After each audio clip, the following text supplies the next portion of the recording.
Fiz uma cirurgia nos olhos há pouco tempo e não me acostumei com os óculos que eu tenho que usar, né? São 3 diferentes óculos para cada atividade, um tipo de óculos. Então eu esqueci o óculos lá, estou trazendo. Nós vamos dar uma olhada naquilo que eu prometi ontem sobre a questão da formação do ser. Então vamos entrar no primeiro slide. Deixa eu só falar uma coisa. O que é o ser? O ser é muito mais do que aquilo que a gente objetiva no momento do contato social. Então, nós somos muito maiores do que nós imaginamos que somos. Porque nós quase sempre nos vemos, não é quase sempre nos vemos, nós sempre nos vemos na relação com o outro, quer essa relação com Deus, quer essa relação com o outro. Então a gente se objetivando, muita coisa daquilo que a gente fica à parte, fica escondido.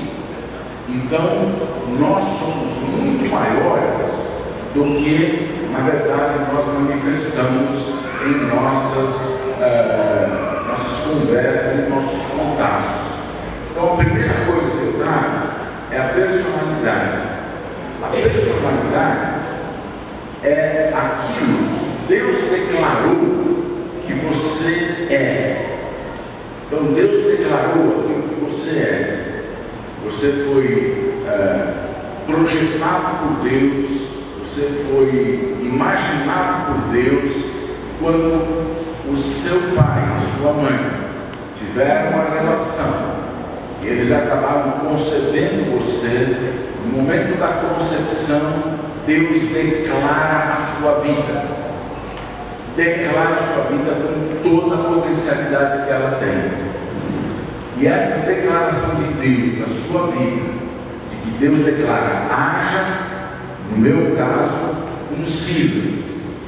E quando ele declara, haja um Silas, ele dá todo um potencial para a minha vida. Esse potencial para a minha vida, que eu não uso todo ele, vou morrer e não vou usar todo o meu potencial, por causa das circunstâncias, da educação. A educação sempre é castradora, a educação sempre vai cortar a gente, para a gente não ser tudo aquilo que a gente é. Então, a educação dos pais é sempre castradora. Ela corta e não permite que nós sejamos tudo aquilo que somos. É claro que não podemos deixar uma criança se manifestar livremente. Ela precisa da educação. Mas quer queiramos, quer não queiramos, essa educação é falha, porque nós, como pais, somos natureza caída, como eu disse ontem. Somos regenerados por Cristo Jesus, sim, temos a nova natureza em nós, mas nós ainda temos parte da velha natureza, que Paulo disse que precisa ir sendo deixada para assumirmos a nova natureza. Então, na verdade, toda vez que os pais educam nesse contexto pecaminoso que acaba prejudicando os filhos. Todos os filhos são neuróticos. Freud vai dizer que todos nós somos neuróticos.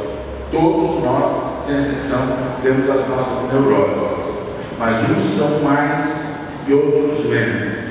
Agora, o que é uma neurose? Uma neurose é o encapsulamento do sofrimento que nós tivemos durante o processo de desenvolvimento. O bullying, por exemplo, da criança pequena de 4 anos, de 5 anos, ela encapsula esse sofrimento da gozação, da brincadeira, dos tapas e das mordidas que recebeu na pré-escola.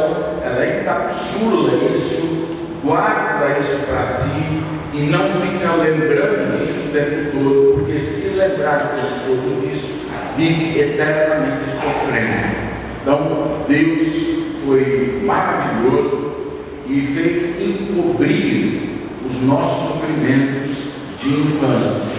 E isso é chamado de neurose. Bom, então nós todos somos neuróticos, graças a Deus, porque senão nós estaríamos sempre em depressão, sofrendo os sofrimentos que nós sofremos na infância. Então nós não sofremos esse sofrimento, estão encapsulados. É claro que encapsulados eles trazem a sua consequência. Então muitas vezes uma pessoa que sofre muito na infância, na educação dos pais, necessariamente teria que passar por uma psicoterapia para poder estar trabalhando essas neuroses que estão aí, que estão afetando a própria vida. Então o ser é tudo isso que na verdade nós temos na nossa vida, do nosso eu, é maior que o nosso eu, é nosso ser. Quando eu digo nosso eu, esse eu se manifesta. Quando eu digo eu na verdade tenho a minha ideia de manifestação do meu eu. Então a personalidade é muito maior do que o meu eu. É toda a potencialidade que eu tenho. Agora, quem define personalidade desse jeito sou eu. Eu trabalho com esse conceito de personalidade, porque você vai encontrar no conceito de personalidade os mais variados possíveis. Você vai encontrar o conceito de personalidade como, por exemplo, o artista que desempenha um papel. Então, alguns definem personalidade como esse papel que o artista desempenha. Não é esse o significado que eu dou à personalidade. Alguns dão a definição de personalidade, o papel que eu exerço no momento social. Nesse momento social, vocês estão na igreja e estão num culto de louvor e de aprendizado. Então você está exercendo o papel de membro da igreja ou de ouvinte de uma palestra na igreja. Esse é o papel que você exerce. Eu exerço o papel de palestrante, que dá uma palestra para vocês. Então isso, alguns definem como personalidade. Outros definem como personalidade aquilo que eu defino como identidade.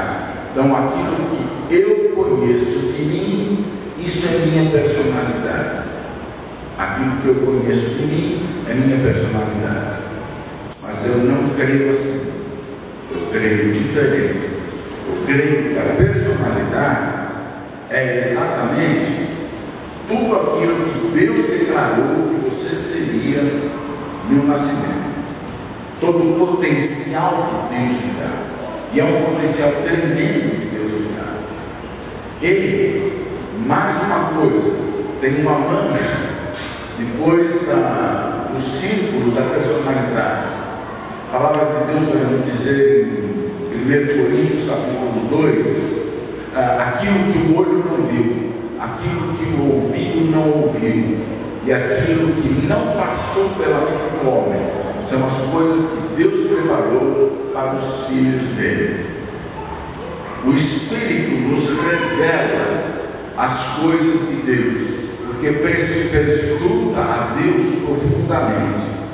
Mas na verdade, nós temos uma personalidade que na verdade só poderá ser atingida na vida eterna. Nós temos uma que nós podemos desenvolver aqui, que é o círculo da personalidade. Aquela parte de cima só pode ser alcançada na vida eterna, onde na verdade eu serei plenamente aquilo que sou. João, na sua primeira carta, capítulo 3, versículo 2, diz o seguinte: ainda não se manifestou o que seremos. Quando ele se manifestar, então nós seremos como ele. Então veja, são alguns conceitos de personalidade que eu vou ter na minha personalidade, mas que no tempo presente eu não tenho condições de descobrir, de desfrutar. Da personalidade no circo, eu tenho condições de desfrutar. Vamos para o próximo. A identidade. A identidade é tudo aquilo que eu defino como meu. Então, todas as coisas que psicologicamente eu defino como meu. Eu defino as coisas concernentes da minha vida, eu defino o meu conhecimento de mim mesmo, aquilo que eu percebo, a minha altura, a minha manifestação, a minha voz, a maneira como eu falo, o processo educativo, as coisas que eu posso fazer, as coisas que eu não posso fazer, que estão dentro da identidade. A minha identidade é aquilo que eu identifico como meu. Então essa é a parte da identidade. Mas há um cruzamento entre a identidade e a personalidade. Então nós temos a personalidade lá em cima e a identidade aqui embaixo. O que acontece nesse caso? Existe uma parte da personalidade que não está contida na identidade.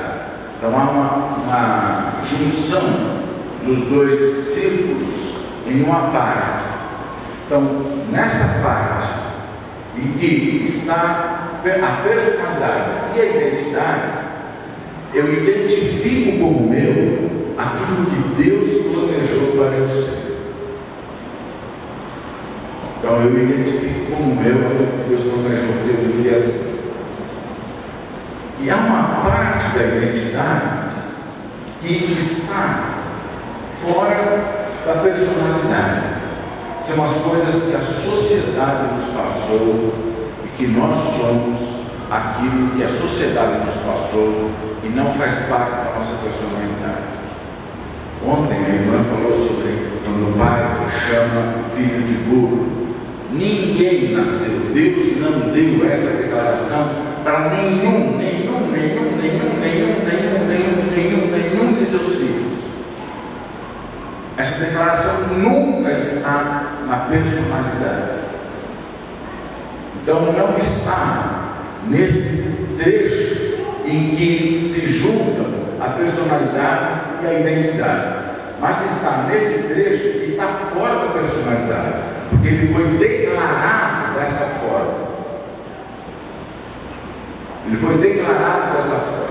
E declarado dessa forma, ele aceita a identidade que não faz parte dele. Então,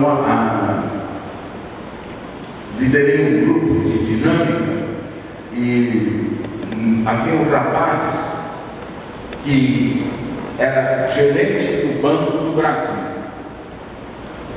e era alguém até bem apanhado, rapaz de boa apresentação, mas no processo de vida dele, no desenvolvimento da vida dele, a mãe dele tinha 8 filhos e ela costumava apresentar os filhos e quando chegava nele, dizia: esse é meu filho mais feio. Então veja, esse é meu filho mais feio. Meu pai dizia comigo também. Dizia assim também. Isso é uma inverdade, né? É uma inverdade. Então veja, não faz parte da sua personalidade, faz parte da identidade que é adquirida fora da personalidade. Agora, isso afetou a vida dele toda. Ele casou com uma menina que não tinha expressão nenhuma. Por quê? Porque se ele se considera feio, que tipo de mulher ele pode conquistar? O tipo de mulher que ele vai conquistar está exatamente dentro do conceito de identidade dele. A moça, que tipo de jovem vai escolher? Vai escolher o tipo de jovem que está dentro do conceito da identidade. Então veja, a identidade é aquilo que nós identificamos como nosso. E essa parte que não é do sujeito, não é do ser, e que é potencialmente retirada através dos espelhos, como um colega, a Bíblia, o pastor, o sermão, a leitura de livros, faz com que nós tenhamos um espelho com o qual nós conversamos, e esse espelho passa para mim ideias novas. Eu vou descobrindo algumas coisas na minha vida que eu vou aos poucos deixando de lado e vou começando a assumir mais a minha personalidade. Então, o nosso propósito na fala, quando nós falamos sobre identidade e personalidade, nós estamos falando exatamente nessa possibilidade de, através de uma autocompreensão, de uma análise com um profissional, ou através da leitura de livros que realmente vão fazer com que nós pensemos um pouco. Tem um livro de Swindoll chamado A Graça Eterna.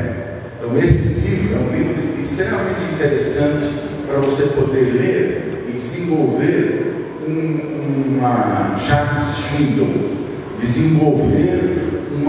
a perceber a Bíblia e Deus como um espelho para você, onde a graça de Deus trabalha dentro do seu ser. A graça de Deus trabalha dentro da sua identidade, do seu ser, e ela vai diminuir esse conceito de identidade que não é seu. Então, nós temos de batalhar para diminuir esse pedaço que está fora da personalidade, que é uma identidade que nós temos, que na verdade não é nossa identidade, não é nossa personalidade, desculpa, não é nossa personalidade. Deus não nos criou para essas coisas. Então, veja, diminuir esse campo. Esse é o nosso propósito. E aqui embaixo tem uma parte mais técnica, que é exatamente a elaboração da nossa mente em cima dos conceitos que nos foram passados de identidade e que não são nossos. Então nós pensamos muitas vezes naquilo que nós somos.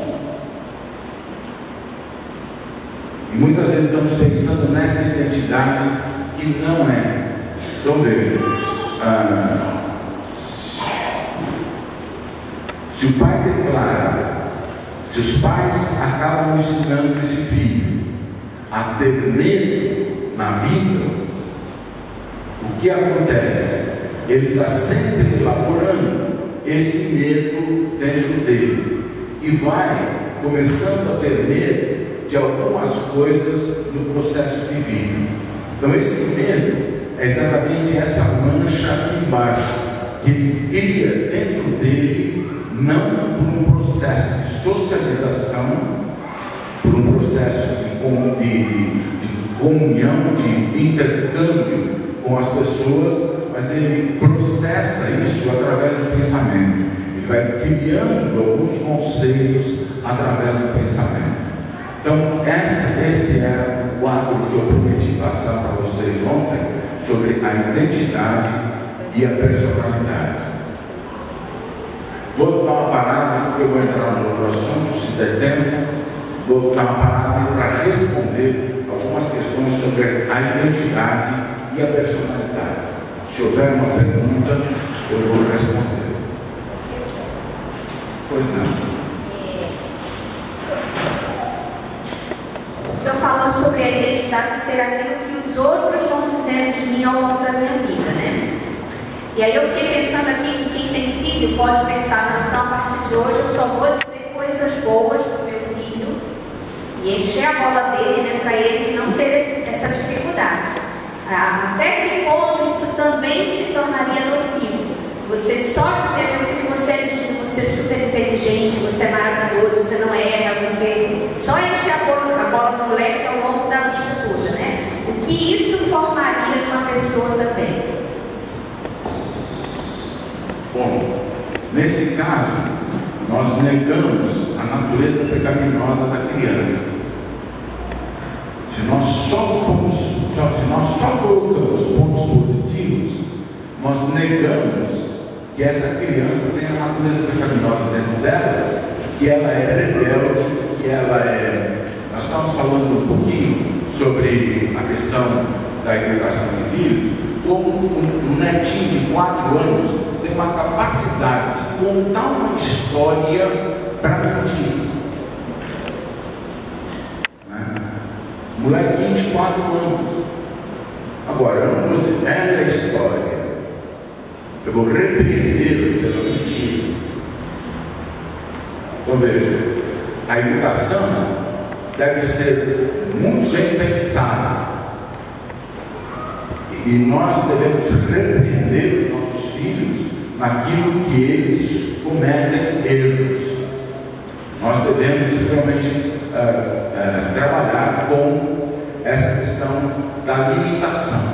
Na psicologia, na psicanálise, essa educação de que você corta algumas coisas que ele faz é chamada de castração. Então, na verdade, quando ele mente, a gente dá uma cortada nele, ele é castrado na questão da mentira. Então ele aprende algumas coisas a respeito dos cortes que os pais fazem. Então ele vai aprender a viver com o outro, porque só a partir disso é que ele consegue viver com o outro. Um pai que enche a bola do filho e não o corrige, essa criança na idade adulta não vai conseguir conviver com o próximo, porque ele é narcísico. Tá? Ele só pensa nele, não pensa em ninguém. Então ele é narcísico, ele não tem a visão do outro. O outro, na verdade, é um objeto do qual ele faz uso, né? Ele não trabalha na questão relacional com o outro, ele trabalha na questão da sua plenipotência, considerando dono de tudo. Vou dar um exemplo para vocês. Nós morávamos num apartamento que o proprietário era narciso. Então, quando nós entregamos o apartamento, o administrador foi lá e ele começou a exigir uma série de coisas. O advogado dele disse para ele: olha, você está sendo exigente demais. Ele falou para o advogado: cala a boca, porque você tem que me defender e não me recriminar. Então veja, esse é um narciso. Ele é dono do mundo. Ele não vê o outro. Ele vê exatamente a questão de si próprio, sem conseguir ver o outro. Então nós temos que tomar muito cuidado na educação do filho, para que ele se relacione bem com os outros, sem que ele, na verdade, considere-se superior aos outros, nem se considere inferior aos outros. Pois não. Uma pergunta.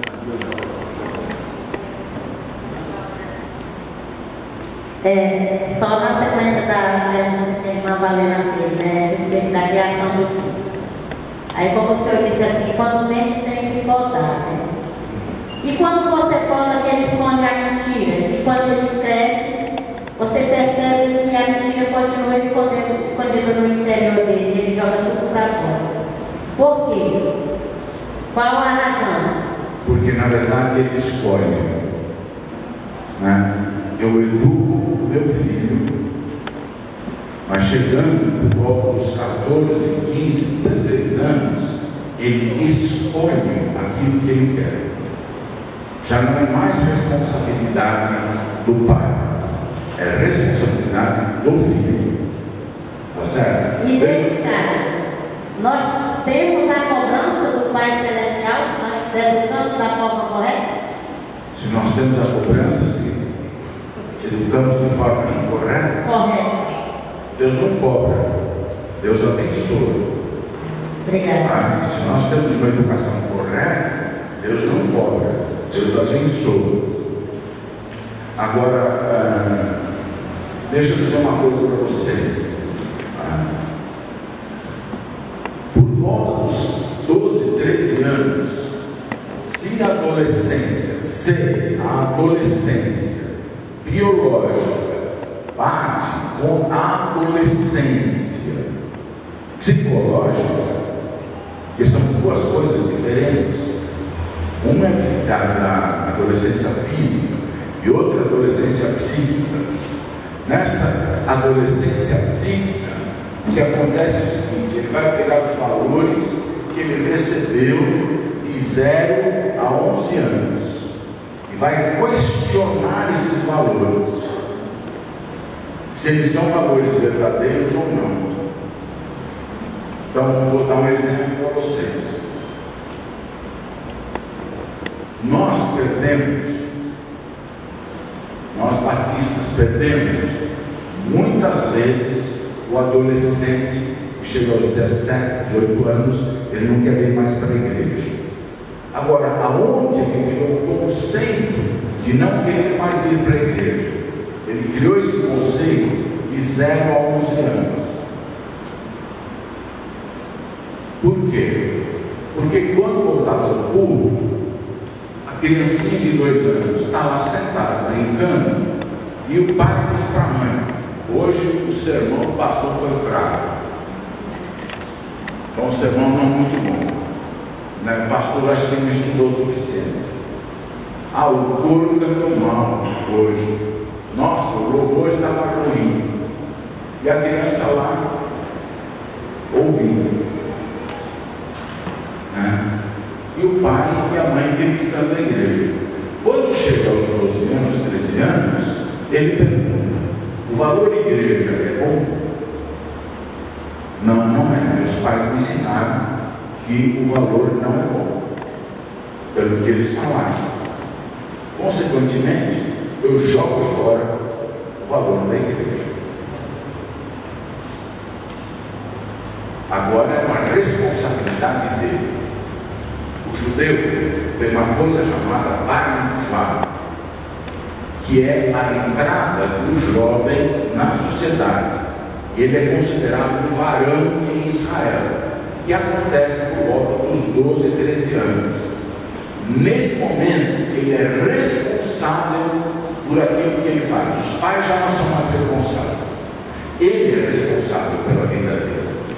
E a Bíblia diz em Números, se eu não me engano, no Deuteronômio, o seguinte: se um filho é rebelde aos 18, 19 anos, o que em Israel deveria ser feito? O pai deveria pegar na mão desse filho, levar os anciãos da cidade e dizer: esse filho foi educado corretamente, mas é rebelde e contumaz. Nesse momento, os líderes da cidade condenam esse jovem à morte por apedrejamento. Está lá na Bíblia. Acho que Deuteronômio, não tenho bem certeza, Deuteronômio 18. Então veja, é uma responsabilidade, a partir de determinado momento, é responsabilidade dos filhos. Então nós temos um caso de uma família, de uma mãe que tem uma filha de 25 anos. E essa filha de 25 anos está namorando com um rapaz não crente. E a mãe disciplina ela com 25 anos porque ele namora com um rapaz não crente. O que vai acontecer? Essa filha vai embora. Quanto mais a mãe aperta, mais ela foge. Então, se nós estivermos apertando um adolescente demais, não é que a gente não vai deixar o adolescente solto, mas se nós apertarmos demais o adolescente, mais longe ele vai. Então nós devemos saber conversar com o filho adolescente. Eu vou dar um testemunho para vocês Eu tenho um filho, Vitor. Ele, aos 14, 15 anos, parou de falar comigo. Durante 2 anos, ele não falou comigo. 2 anos. Ele estava na sala de televisão, eu entrava na sala e ele saía. Se ele estava na cozinha, eu chegava na cozinha e ele saía. Eu tentei conversar com ele algumas vezes e não consegui. Aí a Madalena disse para mim: espera um pouco, deixa ele. 2 anos depois, eu estava sentado à mesa na cozinha, tomando lanche. Ele veio e sentou na frente, começou a conversar comigo. E aí eu já não tinha mais um filho criança, eu tinha um filho agora, que agora estava conversando comigo de igual para igual. Já não é mais uma criança. E a partir desse momento que ele conversa comigo de igual para igual, ele é responsável por essa vida. E aí nós começamos a sair cada 2 meses, cada mês. Nós vimos, ele falava para mim: pai, eu preciso falar com você. Então nós saímos para um restaurante, conversávamos sobre as coisas que ele queria conversar. E um dia ele disse: pai, eu quero agradecer pela educação que o senhor me deu. Porque no momento que teve que apertar, o senhor apertou. No momento que teve que largar, o senhor largou. E eu quero agradecer pela educação que o senhor nos deu. Que o senhor nos deu. Então veja, nós temos que trabalhar com essa questão da adolescência que é complicada. Pois não. Eu queria saber a definição de diferença entre o eu e o ser e no que eles interferem na sua vida cristã. O ser é tudo aquilo que você é, mais todo o potencial que você tem, que é exatamente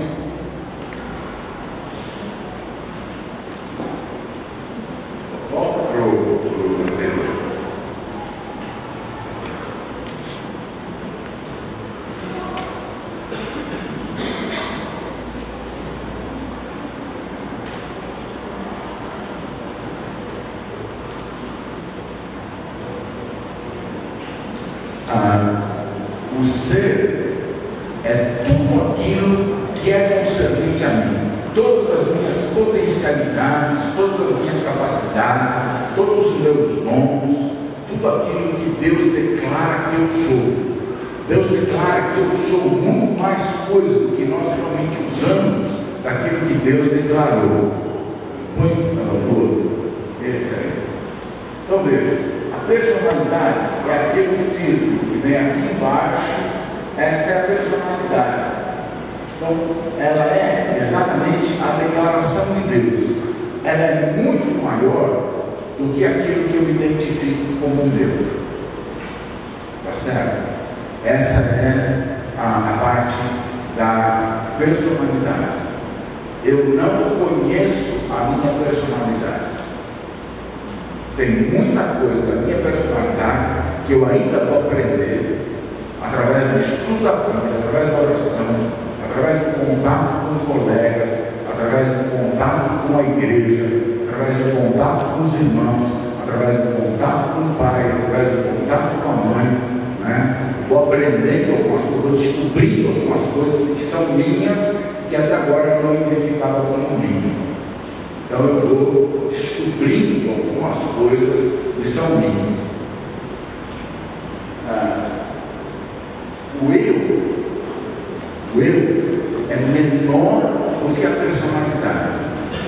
Porque toda vez que eu me presentifico, que eu digo, eu estou aqui,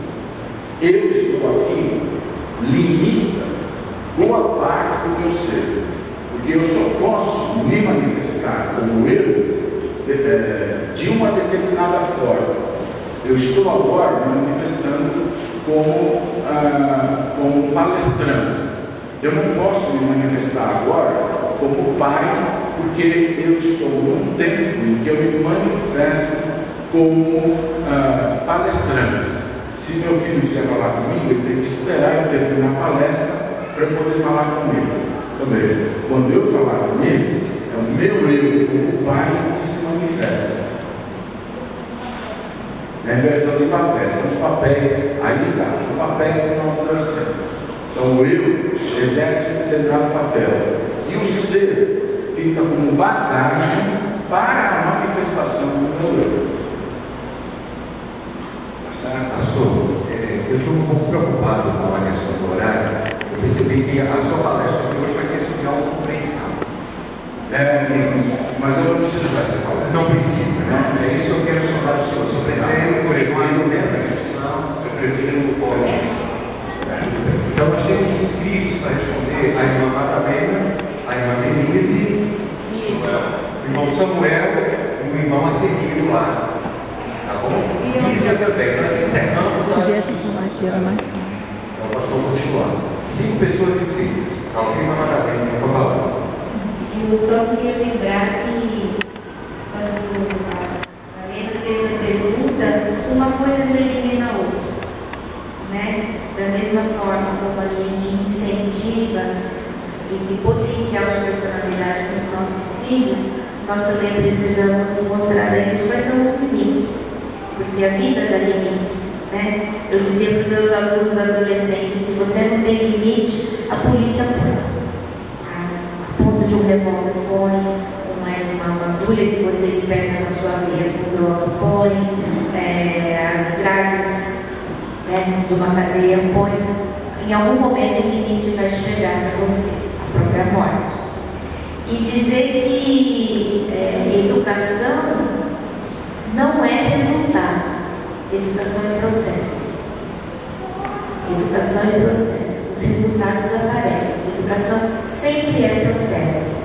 E um alento para os pais, né? A gente sempre vai errar. Sempre vai errar. Em algum momento vai errar. Então nós temos que, na idade dos filhos adultos, sentar e dialogar com eles até sobre os nossos próprios erros, né? Existe uma peça de Jean Paul em que ele representa um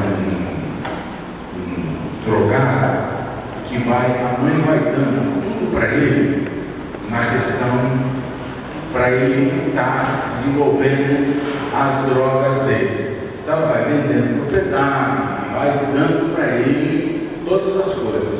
E ele considera que ele tem direito sobre isso. E vai indo, até que a mãe diz, olha, eu não tenho mais nada, eu vendi tudo que eu tinha e dei para você. Ele acaba matando a mãe e vai preso. E diz na cadeia, eu sou livre até para matar a minha mãe. Mas a cadeia colocou um limite. Mas ele não vê o limite da cadeia. Ele vê essa possibilidade da liberdade de matar a mãe.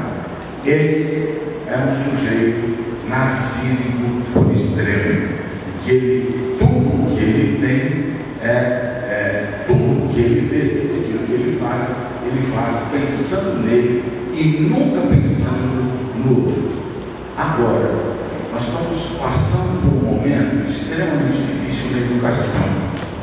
Essa questão da modernidade híbrida, essa questão da pós-modernidade, modernidade tardia, dependendo de como nós vamos chamar, não importa, mas é esse momento que nós estamos vivendo, em que os filhos não são educados e estão voltados para games eletrônicos. A psicologia nos ensina que a não educação e os games de televisão, games eletrônicos, desenvolvem um lobo frontal esquerdo que vai trabalhar exclusivamente na lógica do sujeito. O sujeito vai ter uma boa lógica e não vai ter nenhum desenvolvimento do lobo frontal direito que vai fazer com que nós tenhamos a capacidade de ser sensíveis, da sensibilidade, da percepção do outro. O que acontece? Acontece que esses jovens, como nos Estados Unidos, e aconteceu no Brasil uma vez, 2 vezes, o jovem pega uma arma, sem razão nenhuma, entra, aqui no Brasil foi num cinema, atirou em 14 pessoas.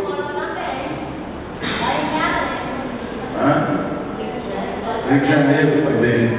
Então veja, o jovem não tem noção do outro, não tem noção do outro. Ele mata uma série de pessoas nos Estados Unidos, depois ele não tem noção nem de si mesmo, porque ele se suicida. Esse é um processo educativo altamente voltado para os gays e não trazendo esse sujeito para a socialização. Ele não é socializado. Teve um caso de um jovem que foi pego, foi preso, que era menor de 14 anos, e já tinha cometido 7 suicídios. E o suicídio pelo qual ele foi pego foi da seguinte forma: ele estava na beira do rio, tinha um homem, ele apontou uma arma para o homem e disse o seguinte: olha, você vai me atravessar o rio no seu ombro, porque senão eu te mato. Aí o homem ficou com medo e colocou ele no ombro, atravessou o rio, colocou ele do outro lado. Quando chegou do outro lado, ele matou o sujeito. Esse não tem noção nenhuma social. Ele é uma nômade. Ele é fechado nele mesmo.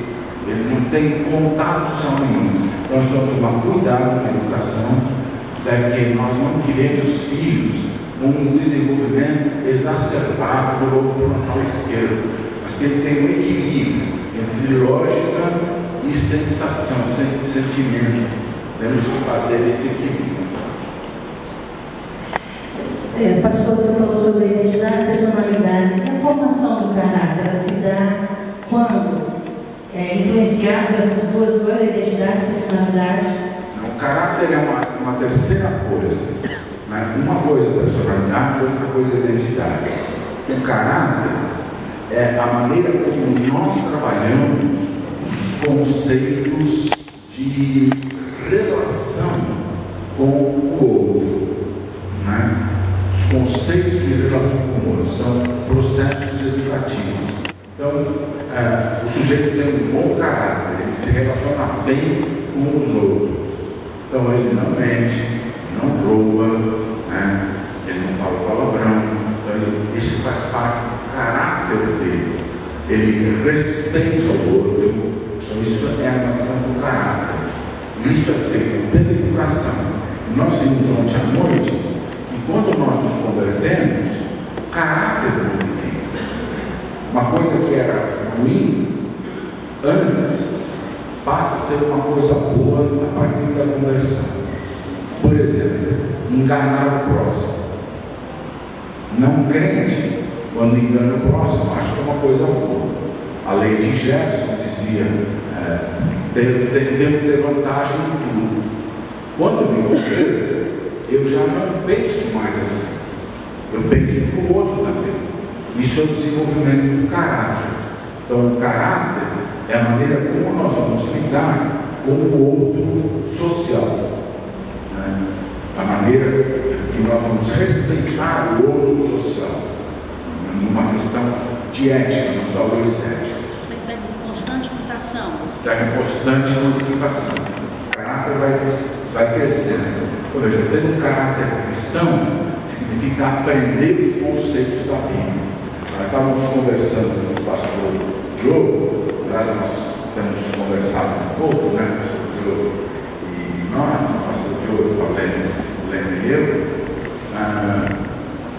nós estávamos falando sobre a questão, agora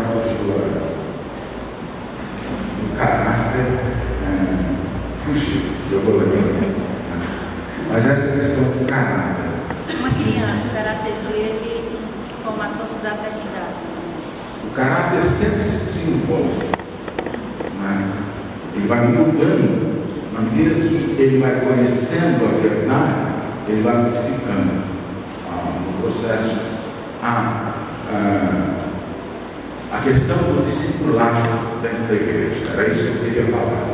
Quando uma igreja tem um discipulado forte, existem professores com conhecimento bíblico profundo, ele vai discipular e o discipulado vai transformar o caráter. Certo? Então, coisas que antes eram boas, segundo o tempo presente, segundo o mundo presente, passa a ser ruim no momento em que eu desenvolvo a minha fé e o meu conhecimento do Evangelho. Então, vou mudando, vou me processando, vou chegando mais perto de Cristo Jesus. Paulo, na carta aos Filipenses, diz o seguinte: eu fui alcançado por Cristo para ver se de alguma forma eu possa alcançar a Cristo. Então ele diz o seguinte: quando eu fui encontrado no caminho de Damasco, Deus veio a mim no estado que eu estava, me chamou para a minha redenção. A partir daí, o que acontece? O caráter vai sendo transformado pela caminhada de Paulo, a partir daquele momento, em direção à estatura do varão perfeito.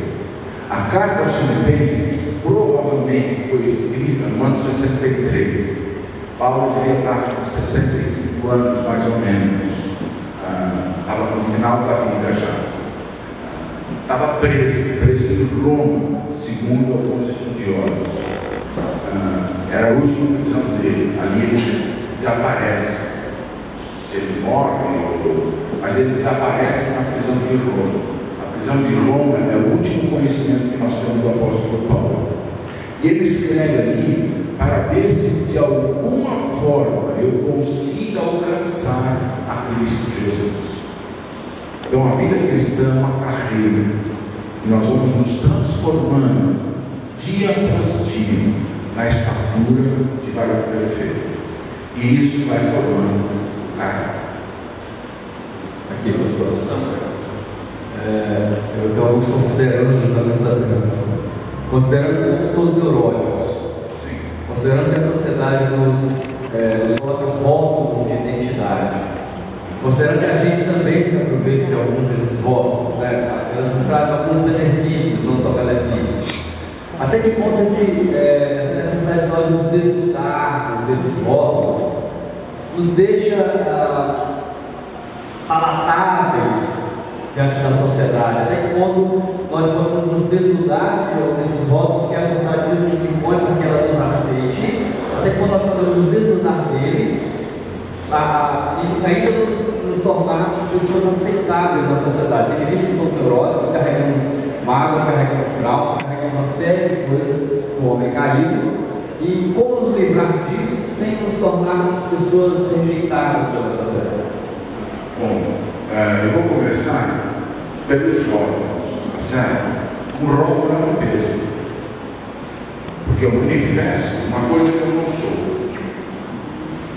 Então, todo rótulo que nós temos dado pela sociedade, ele na verdade é um rótulo que não faz bem. Então, quanto mais rótulos eu puder me libertar, melhor é. E se o outro, se o meu relacionamento com o outro depende de um rótulo, esse relacionamento é um relacionamento que deve ser quebrado. Porque o outro deve me aceitar como eu sou. Vou falar hoje à noite a respeito do casamento, do companheirismo no casamento. E uma coisa básica no casamento é aceitar o outro companheiro. Não tentar colocar alguns rótulos nele para que ele viva exatamente aquilo que eu quero que ele viva. Na verdade, o casamento é um jogo aberto em que eu vou me desnudando dos meus rótulos e vou permitindo que eu seja eu mesmo. Essa é uma questão da sua resposta. Faltou um pedaço, que foi o primeiro pedaço que você falou, sobre a educação.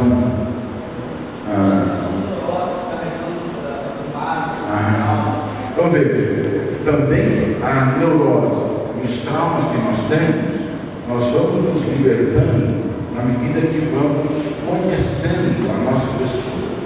Eu digo para os meus alunos o seguinte: um pastor que começa a sua carreira, ele começa a sua carreira impetuoso, extremamente impetuoso. Ele entra na igreja, quer modificar a igreja, considera tudo errado, e ele briga com todo mundo, e ele, na verdade, se expõe, porque ele vem do seminário, ele vem da faculdade com uma ideia de igreja, e ele quer pôr essa ideia de igreja na igreja que ele vai pastorear, esquecendo que uma igreja tem história, uma igreja tem cultura. Então, o pastor que entra numa igreja tem que saber que a igreja tem história, que a igreja tem cultura, e que ele vai ter que se adaptar a essa cultura e essa história da igreja. Bom, ele passa 3 anos nessa igreja, sai para outra, aí já está mais mansinho, ele começa a conseguir trabalhar um pouco mais com a igreja, vai se ajustando, devagarzinho vai conversando, vai acertando algumas coisas, mas algumas coisas ele ainda é impetuoso. Aí ele sai dessa segunda igreja e vai para uma terceira igreja. Essa terceira igreja, normalmente, é a igreja que ele vai ficar como pastor. As 2 primeiras foram escolas. Essa terceira igreja é a igreja que ele vai ser pastor, ele aprendeu e vai desenvolvendo sua carreira. Pastores de longo ministério, vai desenvolvendo a carreira, vai estudando a Bíblia, vai lendo, vai se desenvolvendo, vai se capacitando, vai tendo mais amor, vai sendo mais amável, vai sendo mais dado à igreja, mais pastor, mais coração, e vai realmente desenvolvendo a sua vida dentro dessa igreja. Quando ele está bom, está lá nos seus 65 anos, e ele realmente é um bom pastor, Deus chama e põe no lugar o quê? Um seminarista. É ilógico, meus irmãos. Eu estou com 66, né? Eu aprendi a pastorear. Agora, quem deveria ser levado é o seminarista, não sabe?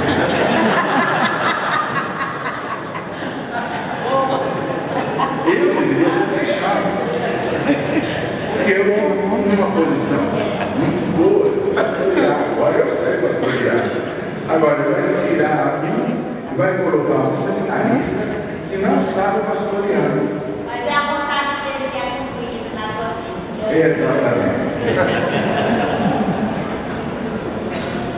Então veja, nossas neuroses, nossos traumas, eles vão trabalhando lentamente, a gente vai trabalhando com eles, e aquele círculo da identidade vai entrando mais para cima na personalidade, e nós vamos sendo mais nós mesmos nesse processo. Muito bem, acho que eu respondo a questão. Respondo a questão? A questão do risco da gente se desnudar, as máquinas nos aceitando. Sim, o que eu disse é o seguinte: se a sociedade nos aceita, por exemplo, se os amigos nos aceitam por causa de um rótulo, essa amizade não vale a pena. Toda relação que vale a pena é aquela que eu posso me desnudar. Agora, há uma coisa importante que nós devemos pensar. Nós trabalhamos com um mecanismo de defesa. Eu sou casado há 36 anos, 37 anos. Mas eu ainda tenho algumas defesas, tá certo? Que eu guardo para mim. não sou completamente desnudo à minha esposa. Eu tenho a minha personalidade, a minha identidade, a minha personalidade preservada por alguns mecanismos de defesa. Então nós usamos mecanismos de defesa para que a sociedade não nos engula. Nós não vamos totalmente abertos para a sociedade. Vamos com nossos mecanismos de defesa, que são extremamente importantes. Agora, quando nós temos muitos mecanismos de defesa, é problemático. Aí nós precisamos realmente trabalhar esses mecanismos para poder nos manter no contato social. Tudo precisa ser equilibrado. Né? Tudo precisa ser equilibrado. Uma termina, depois a missa encerramos. Pastor, eu tive uma experiência interessante com meu filho. Nós moramos só por alguns anos, enquanto minha esposa fazia faculdade na outra cidade. E eu então peguei ele e levei para o escritório que eu trabalhava para conviver com o filho dos vaqueiros que o pessoal estava fazendo. E então eu percebi dentro de 3 ou 4 dias uma queda brusca no seu comportamento, onde ele absorveu todo o jeito do pessoal da fazenda, a linguagem de baixo calão e essas coisas assim, eu fiquei assustado. Né? Então eu tirei ele daquele meio e deixei em casa sozinho para evitar esse desgaste. Né? Nada daquilo que eu ensinei parece que teve muito peso naquele momento. Eu pergunto, o meio deforma a personalidade ou isso é na esfera do caráter? Depende da idade dessa criança, depende da idade desse filho. 14 anos, a sociedade é extremamente importante. É mais importante que os pais. Né? Na adolescência, o grupo de adolescentes é mais importante que os pais. É o momento em que eles começam a se distanciar dos pais. Agora, a sociedade não corrompe se nós, no processo educacional, ensinamos essa criança a não se corromper. E nem nós a corrompemos. Por exemplo, se você fizer tal coisa, eu te dou um chocolate. Se você for bonzinho durante o dia de hoje, eu te dou um chocolate, te dou uma bala. Então, na verdade, está fazendo uma barganha para que ele se manifeste na sociedade. Eu não estou educando meu filho. Eu estou ensinando ele a criar barganhas na vida. Agora, me parece que você pegou um adolescente de 14 anos, colocou no meio de um grupo de adultos, que faz com que ele se sinta extremamente deslocado. Ou se ele realmente entrou nesse grupo, é porque ele considera esse grupo um grupo modelo. Então nós temos aí algumas situações. Eu não sei o que aconteceu, porque na verdade eu não conversei com o seu filho. Para saber o que aconteceu, deveria ser necessário a gente sentar e conversar. Todo caso particular, a gente necessariamente precisa ouvir a pessoa que está envolvida. Então, o que eu estou falando em tese, em cima daquilo que poderia ter acontecido. Na verdade, o filho adolescente, ele busca essa separação dos pais e vai mais para o grupo social. Se ele não teve grupo social de adolescentes com ele, ele pode ter escolhido o grupo social dos trabalhadores e ter se envolvido com esses trabalhadores. Né? Então veja, acho que para saber o que aconteceu com ele, eu precisaria ouvi-lo para poder dizer o que aconteceu com ele. Tá certo?